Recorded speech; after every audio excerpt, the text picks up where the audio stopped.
अब हम फ्रॉड और मिस रिप्रेजेंटेशन में कुछ डिफरेंस भी देख लेते हैं, एक दो। क्या है, जैसे फ्रॉड में हमें पता होता है कि जो स्टेटमेंट है, हम जानते हैं कि जो हमने स्टेटमेंट कही है वो झूठी है, हमें पहले से ही पता होता है। पर जो मिस रिप्रेजेंटेशन होती है, इसमें हम पहले तो ये नहीं मानते कि जो हमने स्टेटमेंट दी है वो गलत है, बट बाद में पता लगता है कि जो हमारी स्टेटमेंट दी है वो अनट्रू है। इसका एग्जाम्पल हम जैसे देखते हैं कि एक पर्सन है, वो कहता है कि मेरा हॉर्स ना बिल्कुल एकदम सही सलामत है, बिल्कुल एकदम तेज दौड़ता है, पर उस पर्सन को ये नहीं पता होता कि उसका जो घोड़ा है ना वो कल बीमार पड़ा था, और वो उसको बेच देता है। वो ना उसको ही सेल्स इट टू बी, जो ए पर्सन है हमारा, वो यहाँ पर बी को बेच देता है। जब वो हॉर्स वो यहाँ पर बेच देता है, तब ना यहाँ पर जो वो हॉर्स होता है वो ना अगले दिन बीमार हो जाता है।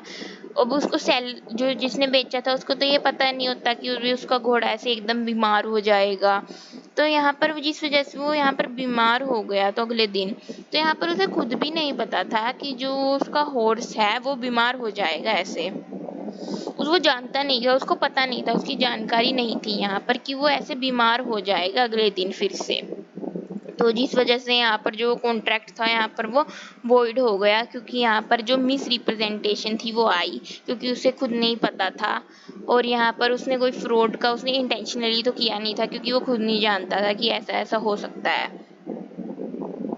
अब हमारा जो फ्रॉड है, फ्रॉड में क्या होता है कि यहाँ पर इंटेंशनली होता है।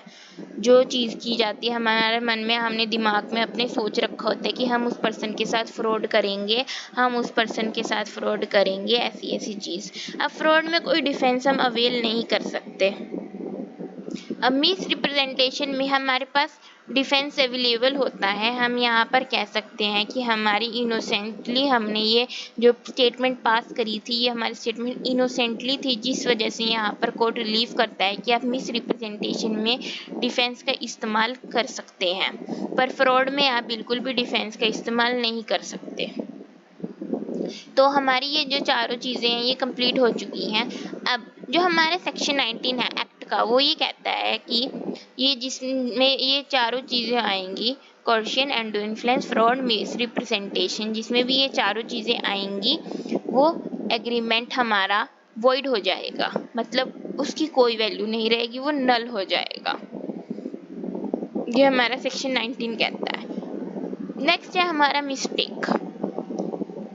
मिस्टेक मतलब गलती, कोई गलती जानबूझकर नहीं करी पर फिर भी हो गई, मतलब अनइंटेंशनली गलती हो गई।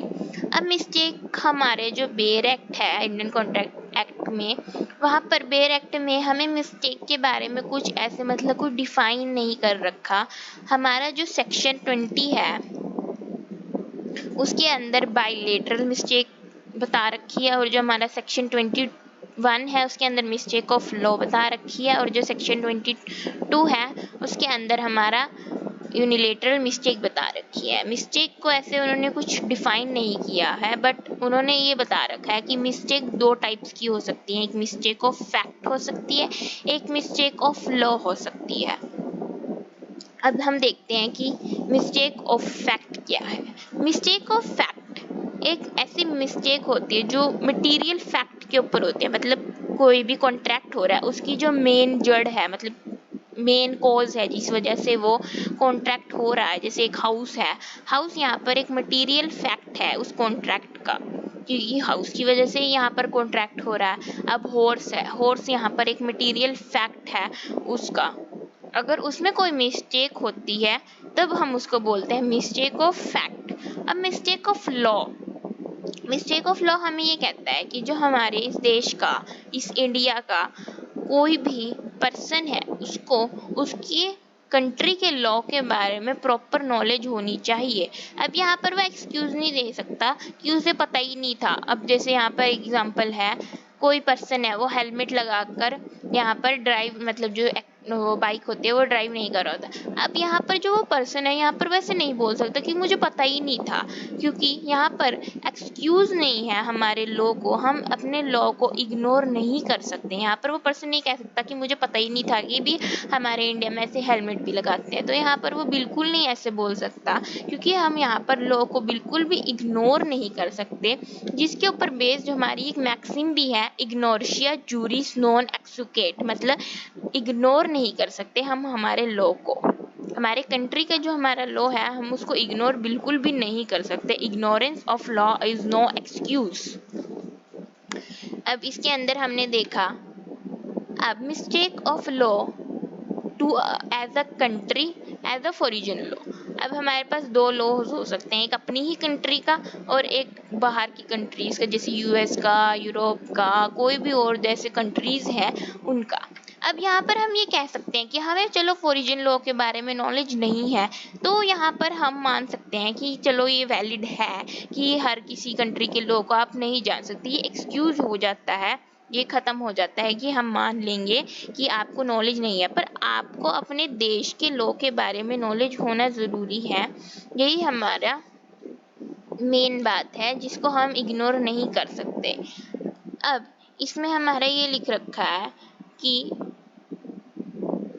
जो हमारा लॉ है, हमारी कंट्री का जो लॉ है, उसमें हम उसको इनकार नहीं कर सकते कि मुझे पता ही नहीं था इस लॉ के बारे में, इसको हम एक्सक्यूज नहीं दे सकते।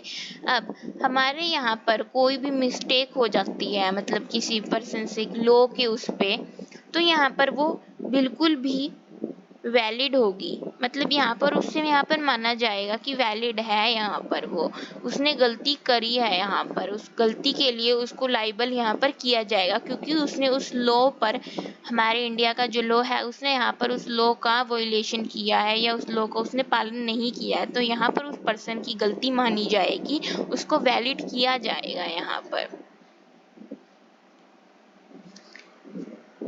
अब नेक्स्ट देखते हैं हम बाइलेटरल मिस्टेक, जो हमारा सेक्शन 20 बताता है एक्ट का। बाइलेटरल मिस्टेक मतलब हमारा जो दोनों तरफ, दोनों पार्टीज हैं हमारी ए और बी, जो दोनों पार्टीज हैं उनसे दोनों से ही कोई मिस्टेक हो जाती है, तब हमारा यहाँ पर जो कॉन्ट्रैक्ट है वो वॉइड हो जाएगा, मतलब ख़त्म हो जाएगा हमारा जो कॉन्ट्रैक्ट है। अब इसमें हमारा वही मैटर ऑफ फैक्ट, मतलब जो हमारा सब्जेक्ट मैटर है, असेंशियल है जो हमारे एग्रीमेंट का, कि किस बेस पर यहाँ पर जो वो एग्रीमेंट हुआ है वो क्या है, मटेरियल फैक्ट क्या है, जैसे मैंने भी बताया हाउस है, हॉर्स है, किस बेस पर, किस चीज़ पर जो एग्रीमेंट हो रहा है उसका मटेरियल फैक्ट क्या है। इसको हम देखते हैं कि एग्जाम्पल से, एक ए है owner of the two cars, A है, ए के पास एक दो कार होती हैं, उसके पास एक मारुति की कार होती है और उसके पास एक स्विफ्ट कार होती है, ठीक है। तो उसके बाद जो ए है, ए अपनी मारुति वाली कार को बेचना चाहता है बी को। अब यहाँ पर बी कहता है, बी सोचता है कि भी ये ए है जो अपनी वो स्विफ्ट वाली कार को यहाँ पर बेचना चाह रहा है। यहाँ पर क्लियर नहीं उन्होंने कहा कि वो कौन सी कार को बेचना चाह रहा है। अब ए तो सोच रहा है मैं मारुति वाली बेचूंगा, अब बी सोच रहा है कि मैं स्विफ्ट वाली खरीदूंगा। तो यहाँ पर जो मटेरियल फैक्ट है, जो उनका सब्जेक्ट मैटर है, वो ही क्लियर नहीं है, वो ही सेम नहीं है, उनकी सेम सेंस ही नहीं है। तो यहाँ पर दोनों तरफ, दोनों पार्टीज के बीच में मिस्टेक है, क्योंकि उनका जो मीटिंग ऑफ माइंड्स है वो यहाँ पर बिल्कुल भी मीट नहीं कर रहे, उनका कंसेंसस एट एडम नहीं हो रहा, बिल्कुल भी यहाँ पर उनके मीटिंग ऑफ माइंड्स नहीं हो रहे, क्योंकि एक स्विफ्ट वाली कार है यहाँ पर बी के, और ए बेचना चाह रहा है मारुति वाली कार। तो यहाँ पर जो हमारा कॉन्ट्रैक्ट है वो बिल्कुल वॉइड हो जाएगा, क्योंकि इसमें जो हमारा सब्जेक्ट मैटर था, मैटर ऑफ फैक्ट था, वही गलत है, उसी को लेकर यहाँ पर गलती है, जिस चीज़ को बेच रहे हैं उसी में गलती है। तो यहाँ पर जो हमारा एग्रीमेंट है वो वैलिड कैसे होगा, यहाँ पर जो हमारा एग्रीमेंट है वो वॉइड हो जाएगा और वो कॉन्ट्रैक्ट बनेगा ही नहीं, वो पहले ही यहाँ पर वॉइड हो जाएगा।